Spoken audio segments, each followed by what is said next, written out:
আজ মকর সংক্রান্তি। পিঠে না খেলে কি হয়?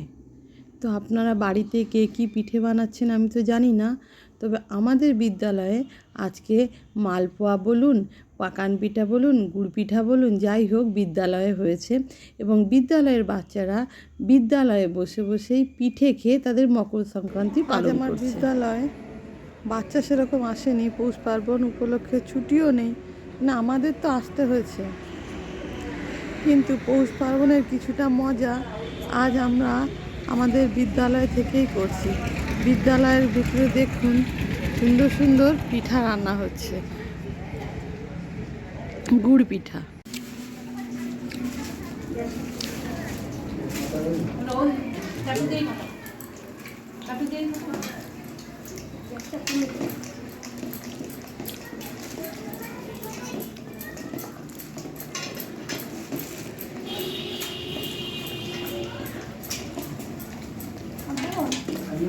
না হাতে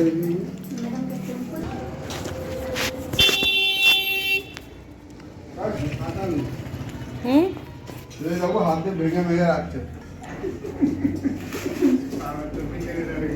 হাতে ভেঙে রেখে দিচ্ছি।